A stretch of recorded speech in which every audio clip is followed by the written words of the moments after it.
committee in the second session, Mr. Joel Burst. And counsel to the committee, Mr. Sam Whitman.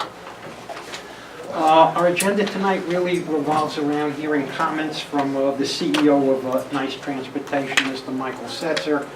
The subject being a potential deficit of a significant amount of money, and Mr. Setzer will give us the details and tell you about that again. After following Mr. Setzer, we'll invite the public up for comments limited to 3 minutes, and at some time after that, the committee may have to take up some resolutions. Mr. Setzer, thank you. Thank you, Mr. Chairman. Members of the committee. So the topic for the public session this evening is the adoption, whether or not the Nassau County should adopt the MTA fare increases. Just a little bit of background. This is part of a public participation process that you adopted back in 2012 to fulfill the requirements of both the federal government, because Nassau County receives federal grants, and the requirements of Nassau County Local Law 10/2011, which is the law that set up NICEbus in the first place. Essentially, both of those require that prior to approving a fare increase, prior to major service changes or reductions, you must consider the input that the public gives you.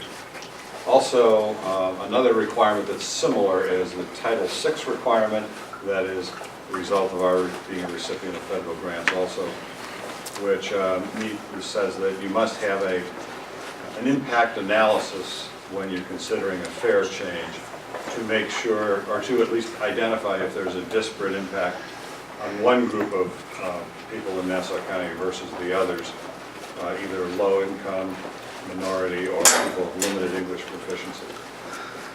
You've received the fare impact analysis some time ago. In this case, it's a very straightforward and simple thing, since the fare increases that are under consideration are even across the county, so there is by definition no disparate impact on a particular group. And so I think we can dispense with that fairly quickly, but that is part of the information you're to consider before making a decision. So the question is, what if anything, should Nassau County do in response to the MTA's change in their fare structure? The reason we have to consider this is that the preferred way to pay your fare on NICEbus is to use the MTA's MetroCard. Almost 2/3 of our customers use one of the various forms of MetroCard. So when MTA does something to MetroCard rates, it has an impact on us. On the 22nd of January, the MTA board, after going through their own public participation process, adopted a new fare structure. It will be effective March 22nd. Some of the things that they have done to the MetroCard will automatically apply to NICEbus riders who use MetroCard. And some are things that you can modify at your discretion. So let me talk a little bit about what's in the MTA fare structure change. The column labeled current is what people are paying right now on MTA buses and subways. $2.50 base fare for the pay per ride MetroCard, which is the most commonly used one, and $2.50 fare for cash payment of fares. Also, there's a 5% discount or 5% bonus on every pay per ride MetroCard that has at least 2 rides on it. So what that means is that when you put your MetroCard in the vending machine and you put $10 in the machine also, it will put $10.50 on your MetroCard. That's the bonus. That 50 cents is the bonus. From the passenger's point of view, it's a bonus. From the provider's point of view, MTA or NICEbus, it's a discount. So when a customer uses a card, takes $2.50 off the card, we receive $2.38. And that discount is how they pay for the bonus, the free ride that Can we shut that door? get. Thanks. And this is a very important part, and I'm sorry to make this more complicated than you like. It's a very important part of our consideration, I think, of your consideration. So let me just finish going down the current fare structure. A single ride ticket's $275. A 30-day unlimited ride MetroCard is $112 now. and a 7-day unlimited Metro card is $30 now. Our fare structure here at NICEbus is, those first two lines, those two 250s, it's identical to that today. About 2 years ago, we had this same kind of meeting. Well, the last time the MTA raised fares from $2.25 to $2.50, and you made the choice to follow the MTA change, although you delayed the onset of the cash fare, took the Metro card up right away to $2.50, delayed the raise in the cash fare for about 18 months. So the last column on the right, then, this is the MTA's new fare structure. The paper ride card will go to $2.75. The base cash fare will go to $2.75. And here's the thing that is so important to recognize. The bonus will go to 11%, from 5% to 11%. So when you put that $10 on your Metro card after, when you put $10 in the machine after March 22nd, it will put $11.10, a bonus of $1.10 on the Metro card. So that means a bigger bonus for the customer, but it also means a bigger discount for the operators. Two ways to look at this. If you adopt the $2.75 Metro card rate and the 11%, it's actually only a 10-cent rise for us. The fare goes up, but the discount comes down. So instead of receiving $2.38 per ride, we'll get $2.48 per ride. It's the same thing that the MTA gets out of it also. So it's a lot. When I show you the actual revenues from these, you'll see that it's surprisingly little, and it's because that discount is so big. The other way that discount matters a lot is if you were to choose to stay at $2.50 for paper ride cards in Nassau County, the discount would still be in place. So it would actually be a reduction of 12 cents per ride, because it's an 11% discount replacing a 5% discount. So it would go down to $2.26, I think, approximately, if you were to choose to maintain the $2.50. Just to finish out that column, there's the single ride ticket goes to $3, the 30-day card goes to $116.50, and the 7-day card goes to $31. What I think is most important to recognize is that you can, at your discretion, follow these or not, or change them. You can, because these two are collected at the fare box. And so our fare boxes can be set at whatever rate you want. Everything else on this page is already set because it is applied when the Metro card or ticket is vended by the MTA. The MTA is the only one who can sell a Metro card.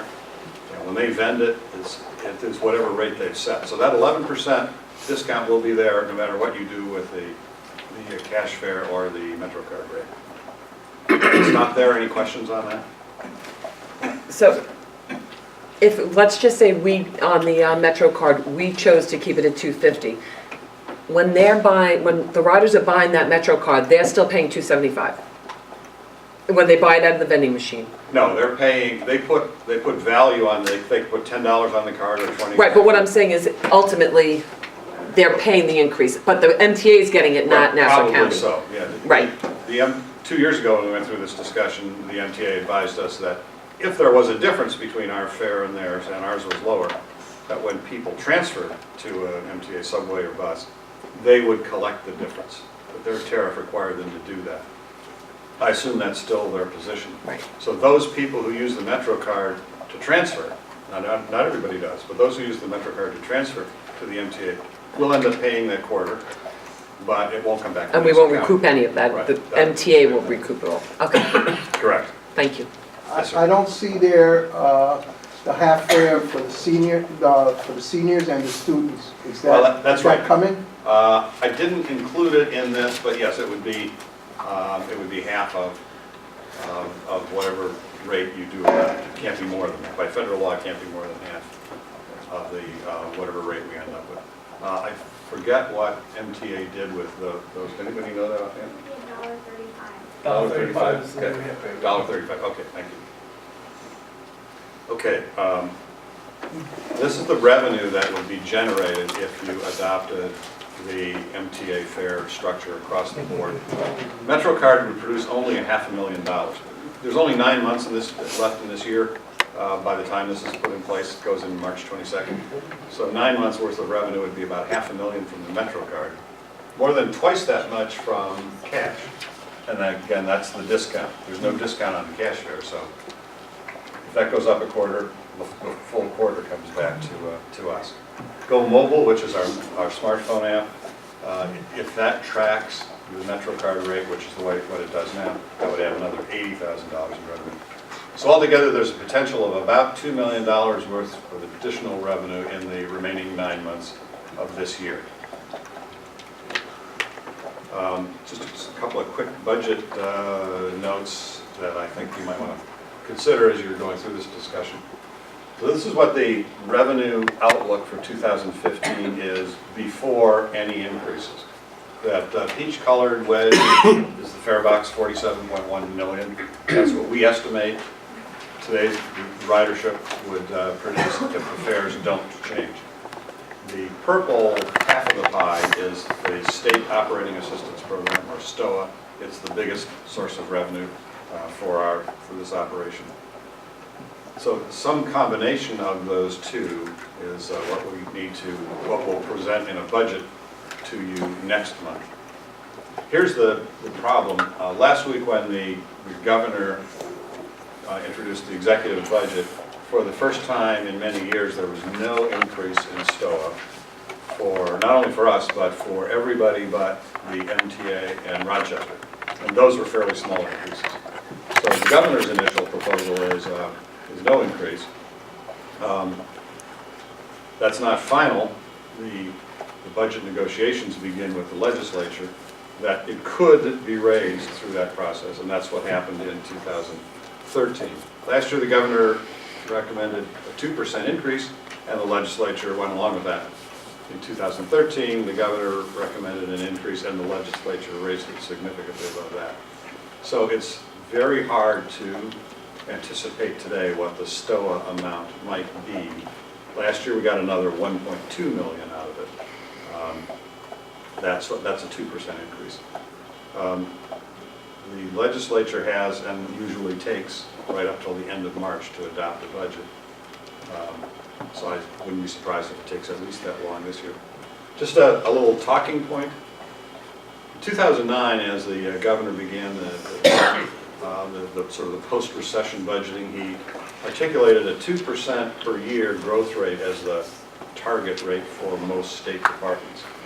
Had the STOA program kept up with that 2% growth rate, 2% per year growth rate, we'd have another $3.5 million this year. We don't, so that's if you have a chance to talk to a legislator, that may be a good reference point. This is a very, very preliminary look at our budget for next year. We'll bring you the budget recommendation in a month. Total expenses to maintain the same level of service as today will be $128 to $129 million.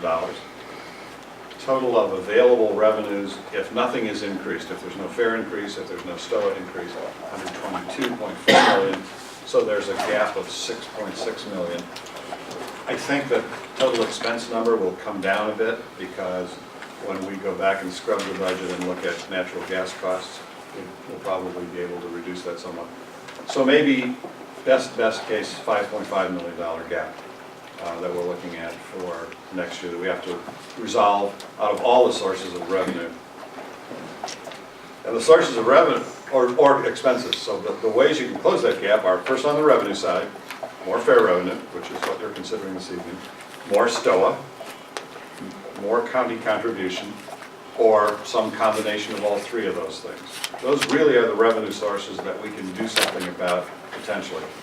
There's a little bit of federal revenue in there, but that's a formula program. That's not likely to do us any good at all in the short run.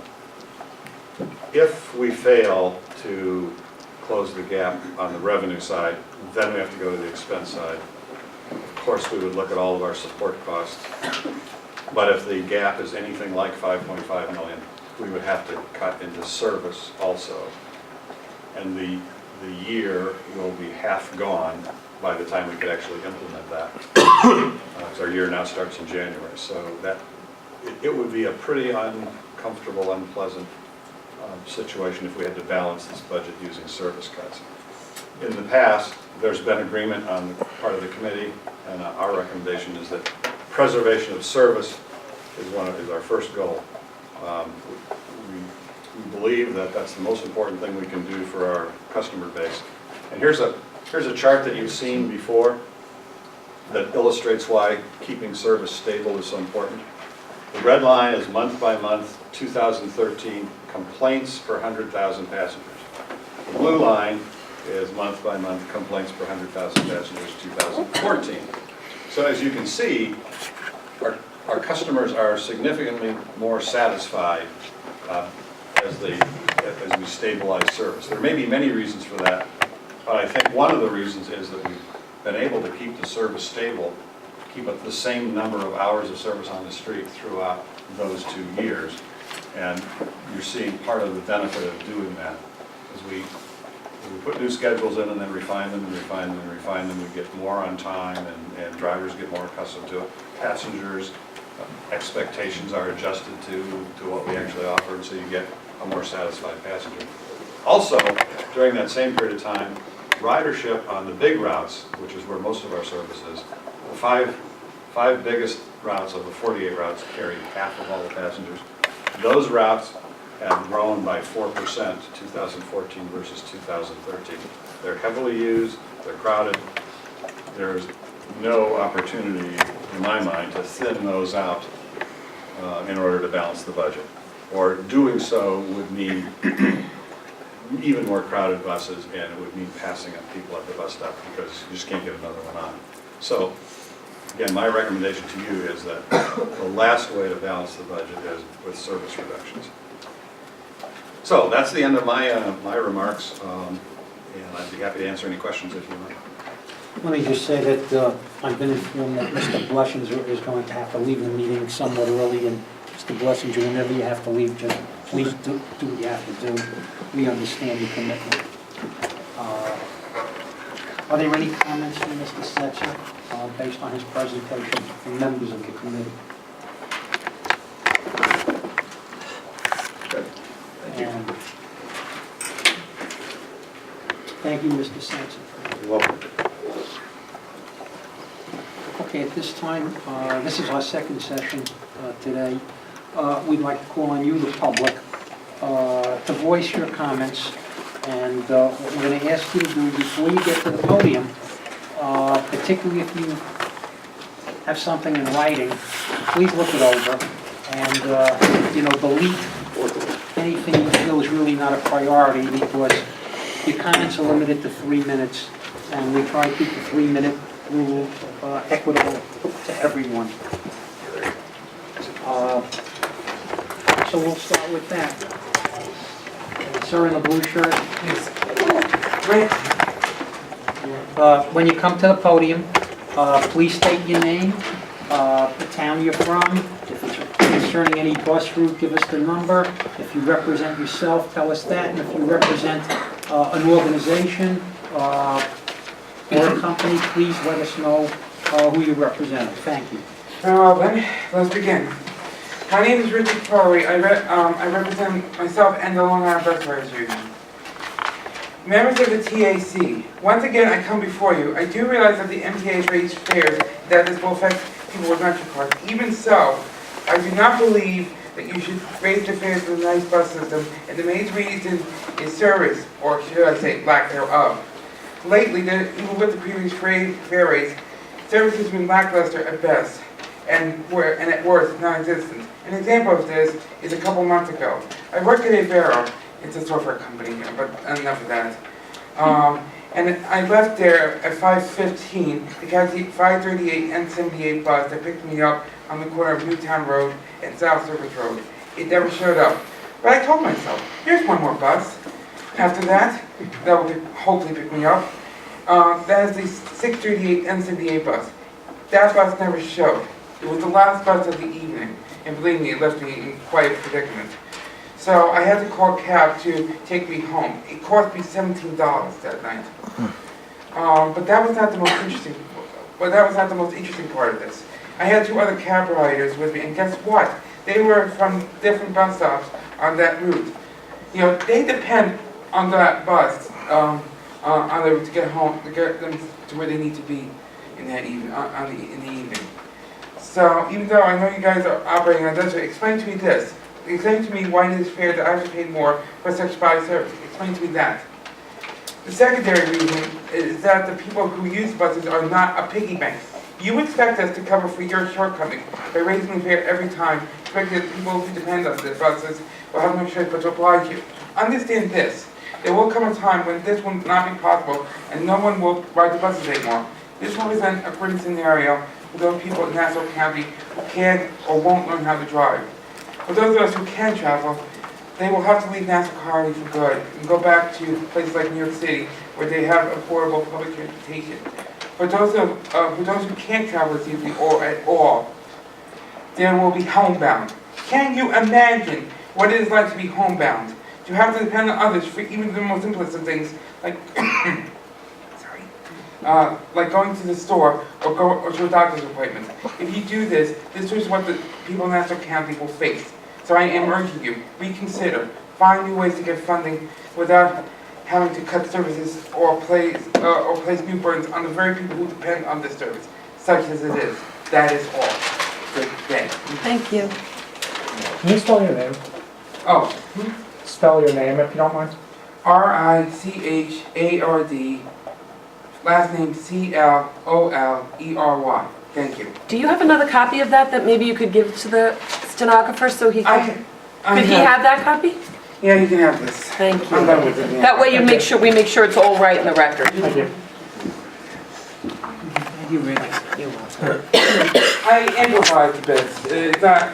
He got a lot of it, but this way he just gets the routes and things like that you had.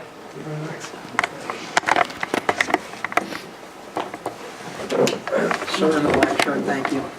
We'll get to you in a minute. We'll get to you in a minute. Okay. It's gonna be a tough act to follow. Yeah. But, thank you for giving me an opportunity. My name is Nathan Lawrence. I live in Massapequa.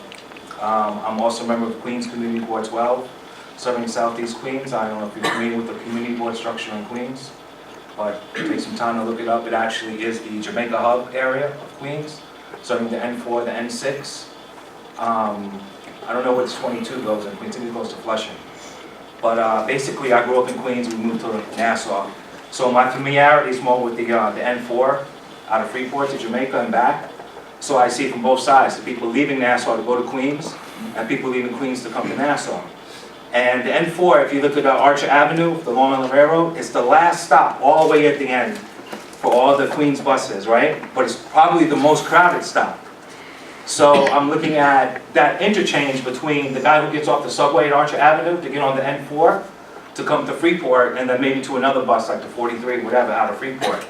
And I'm looking at the MTA structure, kind of like we inherited that was already built from the MTA. And what we're doing is we're kind of just jumping in and following that model that was already there. And no one's really looking at, well, what are we really doing here?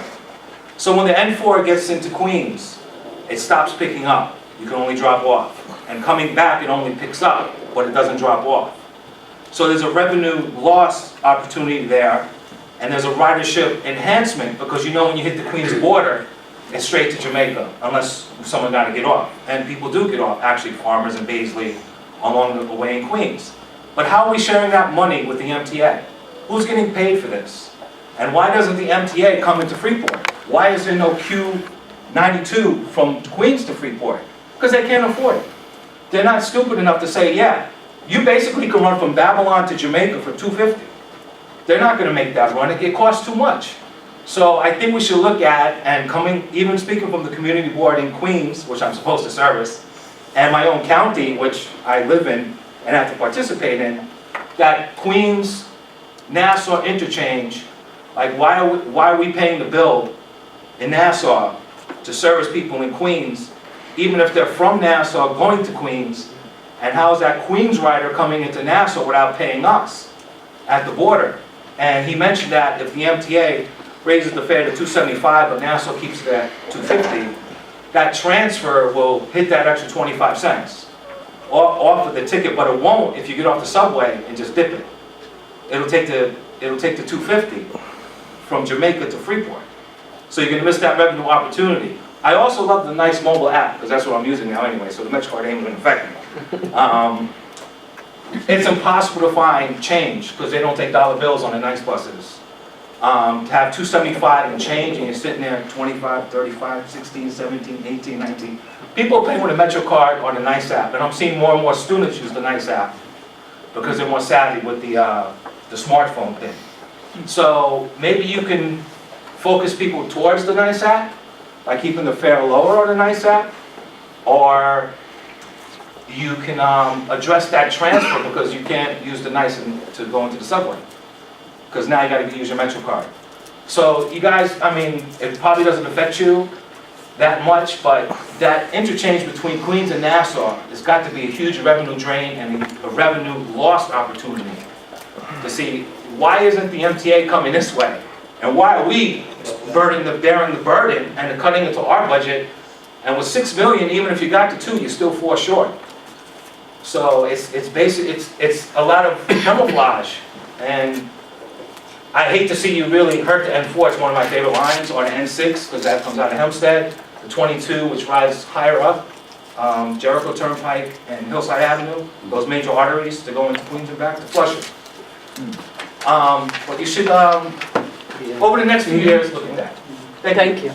Thank you for some insightful comments, and Mr. Setzer, when all the comments are over, by all means, we'll give you some time to address those you feel are relevant and pertinent or could be addressed. Thank you very much. Thank you. Yeah, okay. Are there any, yes, sir? Me? Yes. Yeah, how you doing? You had your hand up before, right? Yes. How you doing, folks? Good evening, ladies and gentlemen. My name is Mr. Rain Negroni, R-E-I-N, N-E-G-R-O-N-I. I'm looking right from Baldwin, Long Island. Want to tell you about the Go app system. How did you, for the Go app system, did you like to go online? I just want to verify, reinstate the question for the Go app. Is it going to online process or something, or maybe for people who want to show up with instead of using change, instead of like using like 250 or something? I mean, does it go through the system for NICE company or something, or is it like you give me? It's an app for your phone. Yeah. It's an app. So you download the app on your phone like you would any other app, and then you can put money on that, and then you use that to pay for your bus transportation. Okay, that's Okay. good. Just want to find out for that, Mhm. and just want what about the drive? I just want to ask, like, not that for driver safety. I'm glad you're doing a good job for handling the system in the blizzard, and applaud you for that. And me, I've been riding the N4 bus going to Jamaica to Freeport, which is not go from Jamaica to Rockville Center. It's like very, like going down towards, going to Merrick Road, and all of a sudden, you see hits of ice and snow or something, and then the drivers, they kind of maneuver the operation of what they're doing, and I'm just avoiding that situation very carefully, and they're doing a good job for NICE company or something, and just wanted to just point out that for another basic reason on driver safety is I saw the MTA, like in the city right, New York City Transit Boards have one of these options. They have these safety devices for drivers, just in case of passengers trying to interfere with the bus driver. Is there a reason in a future reference for new buses that you could install the safety devices for all NICE drivers too? You mean like a plexi or something to block them? Yes. You want? Yes.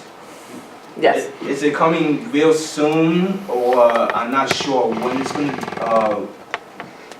going to be available out, just to make drivers feel more comfortable like other MTA bus drivers does? Okay, I think Mr. Mr. Stetser would have to you answer that. Yes, we're actively exploring it right now. We're working with the union, looking at a couple of alternatives. There are a number of different versions out there. Some provide complete, almost wall driver off. Some provide a little space so that the driver can communicate more effectively with the passenger. So we want to look at find out which one works the best for most of our drivers. So we're working on that now. We've repurposed an old federal grant that was originally going to be spent on security. It's a security grant. It was going to be spent on cameras. While we have an old camera system here that needs to be replaced, we concluded that the driver, because of the few assaults that we had last year, that the driver safety issue was more urgent than replacing the cameras. Thank you for your time. Thank you. Are there any other public comments? Sir in the back. Yes, my name is Frank, R-E-I-N, first name, Negroni, Negroni. You're welcome, sir. Good evening. My name is Aaron Watkins Lopez. I'm a resident of Lynbrook and a member of the Long Island Bus Riders Union.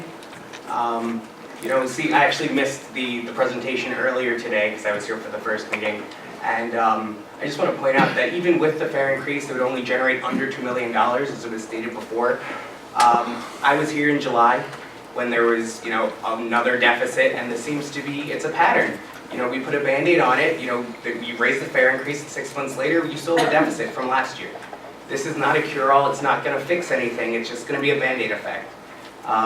Riders already, 6 months ago, are paying $131 additionally a year for the 25-cent fare increase per ride. This would add another $130 for 2015, let's say. It's getting ridiculous, and it's ludicrous that, with a company such as Veolia that still walks away at the end of the day with a profit, that there is no way that we can get more money for this system. I think it's really time that Nassau County stepped up its contribution. Last year they added, $2 million. $4.5 million is not enough to sustain a bus system, and that's what we've heard. That's what we've seen over the last 2 years with the $3.3 million budget deficit last year and the $5.5 million budget deficit this year. Fare increases are not going to fix anything. Fare increases only create more of a burden, and as Richard said before, you're creating a system that starts ousting people from being able to ride. We're basically going nowhere. Mr. Setzer also talked about how there are things that we could do, but they're not going to fix the immediate need, but neither is this fare increase, because in 6 months we'll be back having the same conversation of whether or not do we go up another 25 cents.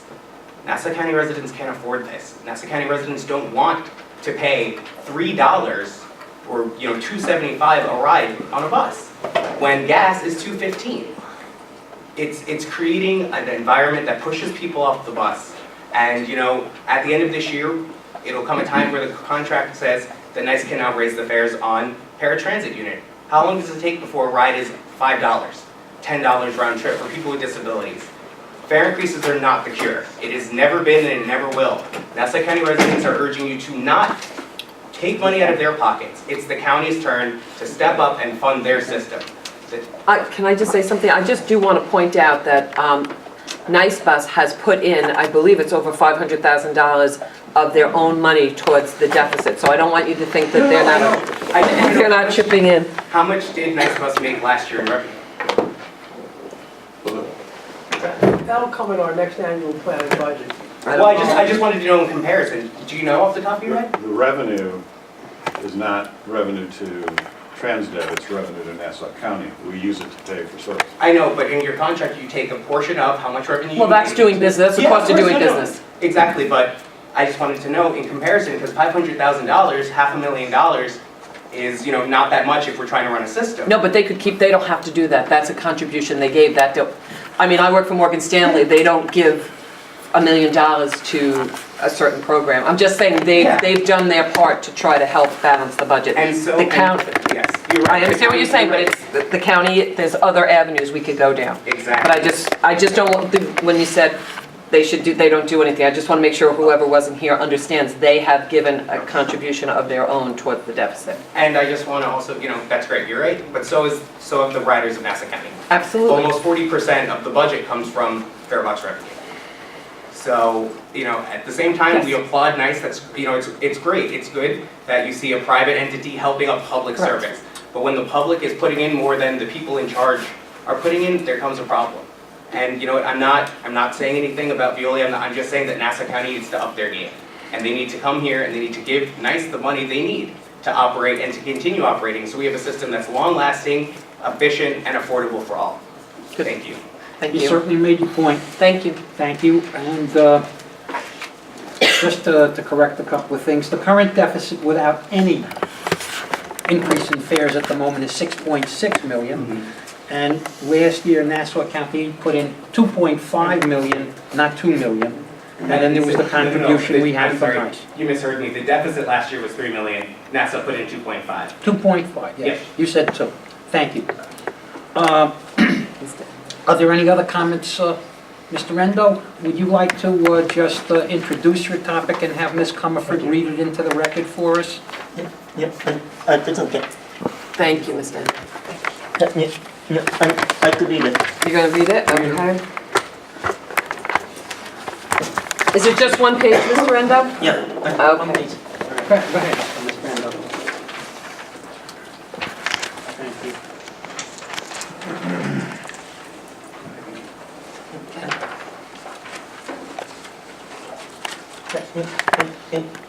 you. And my name is Yukino, resident of the Johnson High, Queens, and a member of the Long Island Bus Service Union and Riders Alliance. I depend on all mode of the transportation in the New York City area for library, Crawford, railway market, alternative RVs at the Broadway North, Sundays, North, Belmont. I also depend on a nice bus at attend needing for the anti-parking and animal right for this. I have a mixed opinion on the nice buses advertising of the NJ fare hike. I support NJ fare hike on a nice way because there are many riders coming from the New York State survey of the buses, and many of them depends on the unlimited network car. And a nice bus in Governor Kuno and National Executive LRP McDonald has done a great job to provide a transportation service before the blizzard hit to get people from as possible. I also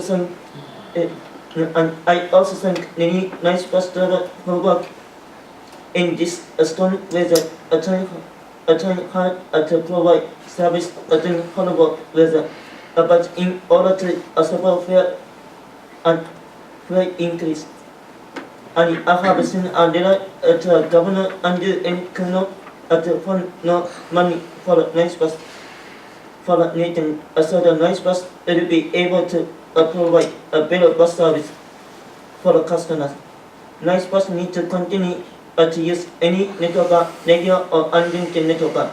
If the nice bus separately with the NTA, unlimited network could not be accepted with no bills drop and less leadership. I don't support fare hike on the cost of automobile ticket because some riders reported sometimes are missing due to a breakdown. North County, Bus County community, and the News League need to work together to provide this public hearing information to Chinese bus rider because they depend and rely on a nice bus to shopping, working, or needing friends besides American and Spanish residents. Westbound and 22 Express bus car at 90 Street Cherry Avenue bus car are still missing the sign for the X. I will support cashway if the noise bus can check to see if the new drivers know the Long Island Street very well in order to apply the noise bus. Because in Nassau and Suffolk County streets are very confusing for the first-time driver. If the new noise bus driver knows street very well, many passengers won't get worried. Essentially, yours truly, you can know. Thank you, Mr. Endo. You have some very important comments here. Thank you. What we're going to do again, you know, we've done this in the past. We're going to ask Ms. Comerford to read this, okay, to everyone who's here. Okay. My name is Yuki Endo, resident of Jackson Heights, Queens, and member of the Long Island Bus Riders Union and Riders Alliance. I depend on all mode of transportation in New York City area for libraries, Whole Foods, Fairway Market, Trader Joe's, Arby's at Broadway Mall, Sunrise Mall, and Belmar. I also depend on NICEbus to attend meeting for anti-fracking and animal rights protests. I have mixed opinion on NICEbus adoption of the MTA fare hike. I support MTA fare hike on NICEbus because there are many riders coming from New York City subway or buses, and many of them depend on the unlimited Metro card, and NICEbus and Governor Cuomo and Nassau County Executive P. Mangano has done a great job to provide transportation service before Blizzard hit to get people home. I also thank many NICEbus drivers who worked in this storm weather, trying hard to provide service during horrible weather. But in order to support fare, I have sent a letter to Governor Andrew M. Cuomo to fund more money for the NICEbus for maintenance, so NICEbus will be able to provide better buses service for your customer. NICEbus needs to continue to use any Metro card, regular or unlimited Metro card. If NICEbus sets separate fare with MTA, unlimited Metro card will not be accepted and will drop ridership. I don't support fare hike on cash or Go Mobile ticket because some riders reported some runs are missing due to breakdown. Nassau County Bus Transit Committee and Newsday need to work together to provide this public hearing information to Chinese bus riders because they depend and rely on NICEbus to do shopping, working, and meeting friends beside American and Spanish. Westbound N22X bus stop at Langslade Street, Tulip Avenue stops are still missing sign for X. I support cash fare if NICEbus can check to see if new driver knows Long Island streets very well in order to drive NICEbus because Nassau and Suffolk counties are very confusing for first-time drivers. If new NICEbus drivers know streets very well, many passengers won't get worried. Sincerely, yours truly, Yuko Endo. Thank you. Are there any other comments that like to be heard to the committee? Sir?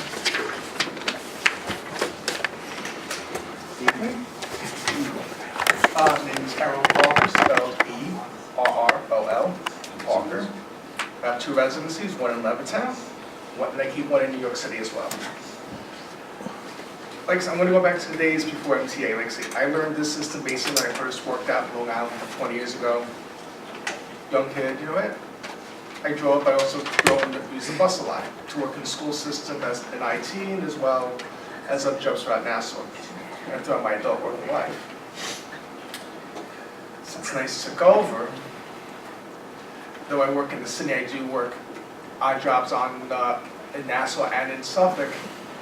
It tends to be a little cumbersome to get the buses, especially on Saturdays and basically after 7 where the service begins to cut off a little bit. Especially in the Farmingdale area, Massapequa area, and Hicksville area, where it begins to cut off like after 7 becomes 1 hour, then it cuts off basically. Basically in the Hicksville area and 73, 74, and it cuts off a little bit after 8 and 70 and 72 area. I noticed in the new schedules, there was some improvements, like it was a little better to get the connection, especially on Fridays when I go out tomorrow, to do my thing and hang out with my friends and to socialize. I can get down, but on Saturdays and Sundays it becomes more cumbersome, especially no N72 going out to Babylon and no 54, 55 going out to at least Amityville to hook up with the N1 or to the Amityville train station. And also, on the weekends, very hard to get a 4840 going down into Hempstead Turnpike to the main shopping corridor, leaving Hicksville just going I'm sorry, what was the N? 4849. 4849. Down, leaving Sears going down to the corridor. Got it. Thank you. Hempstead Turnpike, this way you can get to your buses going east and west, which is hard to do on the weekends. Weekdays it's a little easier, except middays where they cut the service and then it becomes easier again during rush hours. Like I said, with the fare increase, I don't mind it as long as you provide a level of service. And recently, I went out to an IT meeting out by Jericho Plaza, which is across from Jericho Quad. It was very hard for me to get a bus. I had to get off the N20, which is located at Holiday Drive near an inn, walk up a very dangerous road, which is the hook side of 25, walk enough to get to the second light, and then cross over to get to my meeting. I was like, holy cow, wow. There was only like 4 buses going to the quad and 5 going back to even the quad. And I thought it was hourly service. They cut it. It's gone.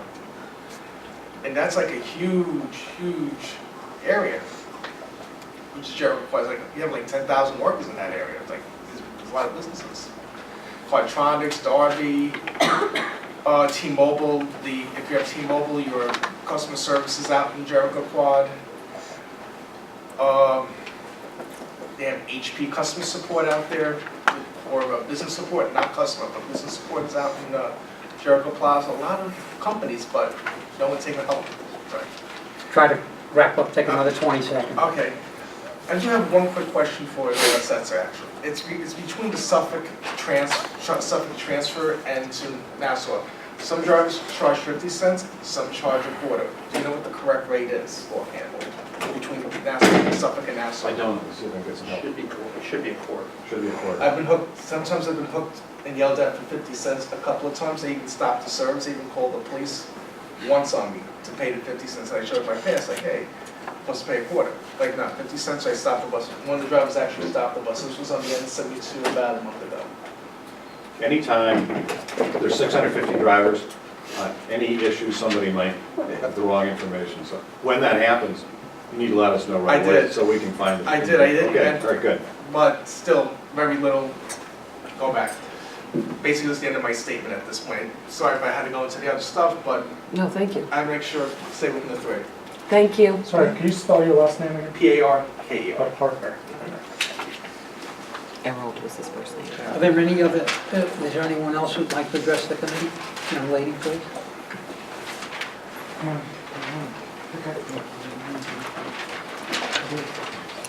Hi, my name is Francis Madi, last name M-A-D-I, first name F-R-A-N-C-I-S. I wanted to speak a little bit from the point of view of immigrant communities, since I work very closely with some of them. I work and reside in Hempstead, which is a very immigrant-heavy town, as you know, and it's also where the terminal is located, which houses about, I believe, 20 lines, correct, or more.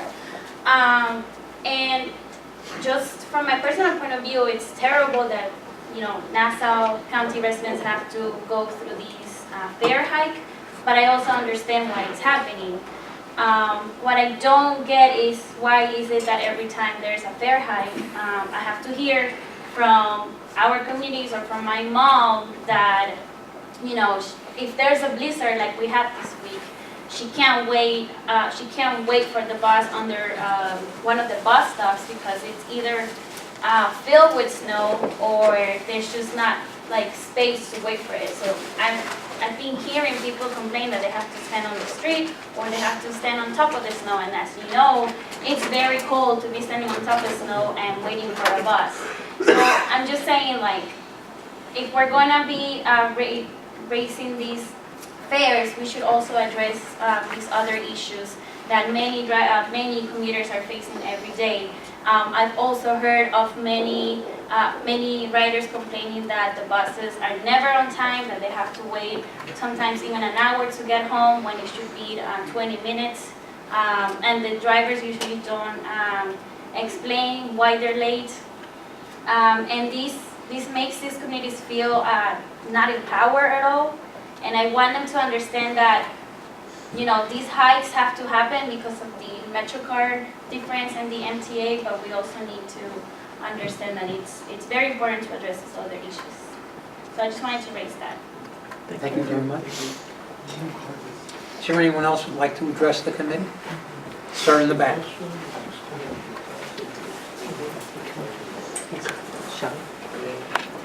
Well, as you know, I came here 30 minutes late, and that's because the N27 from Glen Cove, the bus kind of left a few minutes early, and I kind of missed my connection.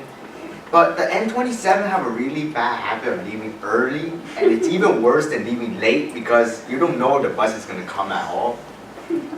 Once I was at Roosevelt Field, the bus left 5 minutes early from Roosevelt Field Terminal, and then it arrived 30 minutes early at Northern Boulevard and Glen Cove Road. 30 minutes early.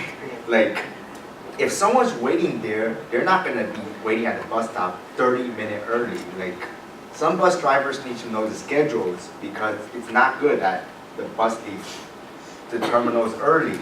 And the people waiting there don't know if the bus is gonna come late, or it's gonna go missing, or it's just come early. So when's the bus tracker coming to Nassau? This year. This year? I think that the fare should be increased because Nassau County unfortunately only want to pitch in 4.6 million I think this year. And that's not enough. That is not enough to operate a bus system in the size that Nassau County NICEbus is trying to operate right now. I believe that you guys should get more funding from Nassau to get more cars off the road because every single corridor in Nassau County, those big streets are filled with traffic and the buses cannot move because it's filled with traffic, like the old county road over there. I can literally walk faster than the bus and the car that's on those roads. And also, like what she mentioned earlier, the bus stops along many of those corridors. It's 8 feet of snow and no one's shoveling it. 8 feet, and you have to literally stand on the road and try not to get hit by a car in order for you to be safe. And there's really no safe way to wait for the bus because you're like 1 inch from where the cars drive. So that's all I have to say about today, NICE. And I hope that you give your drivers a little bit discipline to avoid leaving the terminals early. And I hope they know the schedule better. Okay, thank you. Two things. What's your name? Let's get your name for the record. Gary Young. Gary, what's your last name? Young. Y-E-U-N-G. Gary, I'm sorry. What did you say precisely about 4.6 million? I didn't get it. Nassau County's contributing 4.6 million this year, I believe. Yeah. I'm sorry, where did you get that information? It's all over the news, It's like true. they're upping their information. They're more like giving 5. more control. It's almost 5, because it was Okay. 2 and then they added 2.6 more. Yeah. Can I ask a question, Mr. Stetzer? Now, I know, let's say you're on Hempstead Turnpike, the county or the town plows or the state. Do you have crews that go in and then go where the bus sign is to try to clear off? Or is that part of the service that the county, the state, or whoever the municipality is to plow? We have a crew of 1. So we really rely more on the municipalities to clear the snow. The problem is that there are about 5,000 bus stops altogether. Right. So when you have a snowfall of this magnitude, Right. it will be a while, unfortunately. But we recognize the seriousness of it. It's also a safety issue. Right. So we've actually talked about sending some of our maintenance crew, vehicle maintenance crew, to do some snow removal Okay. also. This is an unusual kind of snowfall. We're not staffed for this kind of. For a blizzard, okay. Thank you. Thank you. Mr. Rosario.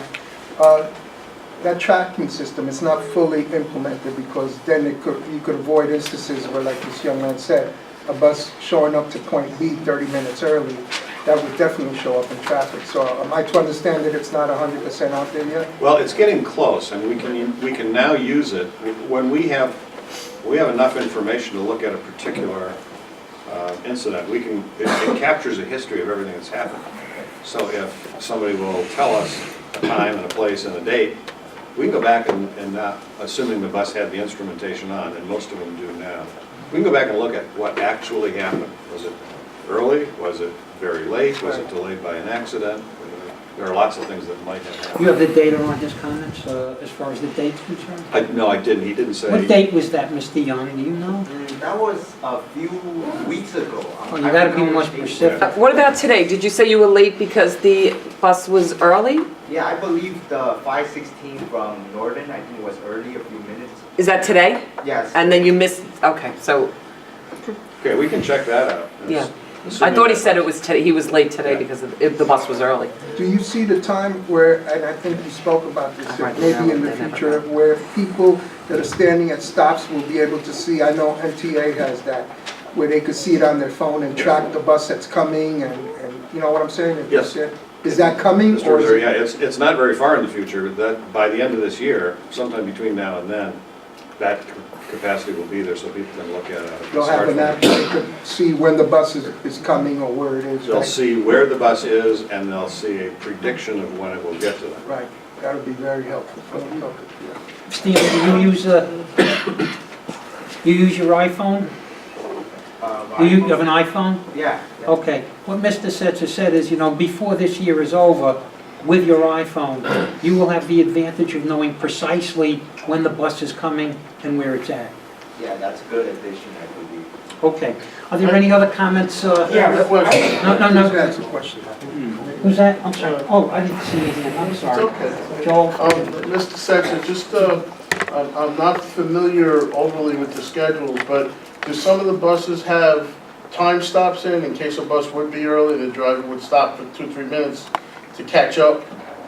Yes, that is what a driver should do if he gets ahead of schedule. He should. But are there automatic time stops that are listed in the run? This is the time for this spot, so that's the spot the bus catches up. There, yeah, we call them time points. And if you get to a time point early, you're not to leave that time point until you get the schedule. Sometimes riders don't like that, because once you're on the bus, now you want it to go fast. But for the person waiting down the line, you can't do that. When this new technology is fully functional, we'll have a much, much more complete picture of what we actually are doing as far as schedules, so that when somebody says, as one of the speakers said, that buses are never on time, we'll be able to say, no, they are on time 92.7% and not on time the rest. We'll have real information, which is something we don't have today. We do have, excuse me for keeping going just a little bit longer, we do have what are called mystery riders. This is a company we hire. They get on buses and ride, and they record a lot of information, including whether we're hitting the time points on time. And that tends to be around 90%. Well, I know the system that the company runs in Baltimore, they have some of the signs along the street at major stops that tell you the run number, like there's multiple runs, it's 6 minutes out, 2 minutes out, whatever. Is that coming as part of the system, or are we depending only on the iPhone here? The only place we'll have that kind of service is at Hempstead Transit Center. We'll be able to see real-time information there.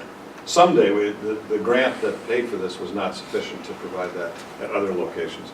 But it would be a good idea. It'd be great if we could provide that at other major stops. Thank you.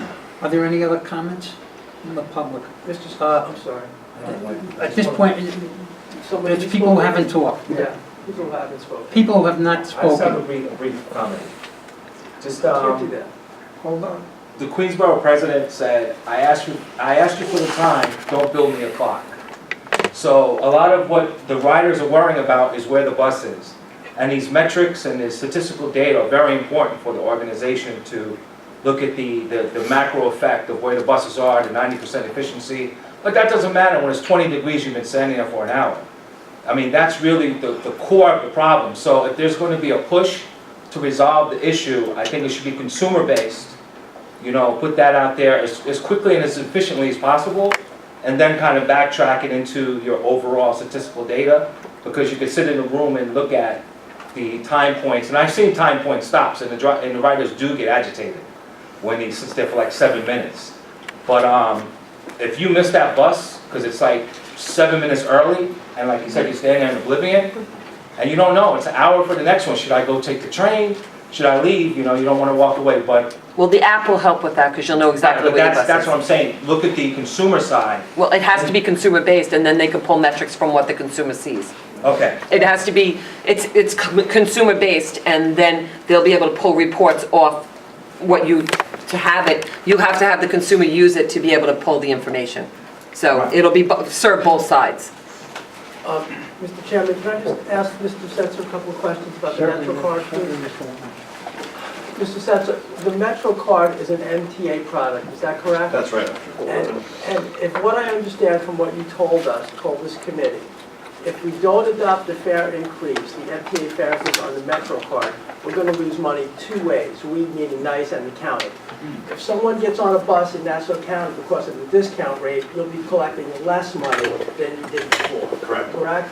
If someone transfers into the city, they'll still be paying the $2.75 fare increase, but the extra money will be going to the MTA and not to the county. That's correct. Okay. Now, the annual budget and plan that is due to this committee takes place on February 15th, is that correct? Yes. And then we vote on that on March 31st, whether to approve the annual plan and budget, correct? Now, the STOA money that we talked about, the money coming from the state, there's a proposal from the governor, is that correct? But it's not set in stone at this point. That's right. In a month or so, we can find out that the state is going to give us an additional $5 million, just, thinking out loud. That's a possibility, correct? It is. Okay, so what is your position in terms of the fare increase? What is NICE's position in terms of the fare increase? What are you recommending that this committee do today? Because that's why we're here. Okay. Yeah, the subject at hand is what to do with the fare increase. And I'll answer your question in just a second. That doesn't mean that's the only solution or that the solution is just focused on the fare increase. I expect when we're all done, we will have balanced the budget with a combination of things. However, with a $5 to $6 million gap, I think it's not unlikely. It would take quite an act of faith to assume that somebody else, like Albany or Nassau County, will completely close that gap. And therefore, my recommendation is that you adopt the MTA fare increases in the entirety, both in all the aspects that are at our discretion, meaning the cash fare as well as the MetroCard fare, so that we have that additional $2 million that you saw on the screen not so long ago, As well as towards the the app, $6 million. as well as the Go Mobile app. That's part of it Yes, too. that's correct, yes. 275 across the board. Correct, yes. That's your thank you. recommendation. Right. Thank you, Mr. Stone. There are no further comments from the public. I just want to ask first the committee a question, and we'll have to take a resolution. Everybody has received the fair equity analysis. Yes. Okay, just for the show of hands. Please let the record state that it's unanimous. And, Mr. Chairman, are we voting to Yes. approve the cost? Yes. So at this point, what the chair would like to recommend is a resolution regarding approving the process of the fair equity analysis. Would anyone want to second that? A second. Okay. Council, you want to call a vote on that? On the fair equity? Yeah. All right, we're not voting on a fair increase at this point, we're just voting to approve that the process which was conducted, we're approving So that. I of think the fair committee is equity in analysis. unison. Okay, Ms. Comerford? Yes. Who's next? Mr. Agostino? Yes. Mr. Chairman? Yes. Mr. Rosario? Yes. Mr. Durso? Yes. And Mr. Burrs? Yes. Okay, let the record should reflect that it's unanimous. Thank you. And at this point, two public hearings, and Mr. Setzer listening, of course, to what you had to say, and despite your recommendation just a moment ago, and of course what Mr. Lippman said, I as the chair want to come up with something that I think is necessary, essential, and equitable, and with sufficient time remaining for other combinations. So at this point, I would like to adopt a resolution increasing the MetroCard fare to $2.75, consistent with the MTA, while keeping the cash and the mobile fare at $2.50. Would anyone want to second that? And we'll take a vote on that. And Was it seconded by Ms. Comerford? yes, it was. You want me to call? Call it by name. Sure. A vote yes is in the affirmative, obviously, Ms. Comerford. Yes. Ms. Comerford, how do you vote? Yes. Ms. D'Agostino? Yes. Mr. Chairman? I vote for my resolution, yes. Mr. Rosario? Yes. Mr. Durso? Yes. And Mr. Burrs? Yes. Vote is unanimous.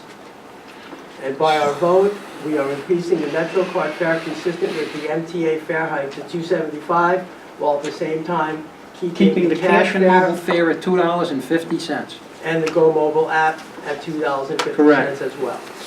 Cash and mobile. I think that pretty much concludes our business for this evening. I want to thank everyone for coming. And at this point, I make a motion to adjourn the meeting. Would anyone want to second that? Second it. No other further comments. All in agreed, meeting's adjourned for tonight. Thank you very much for coming.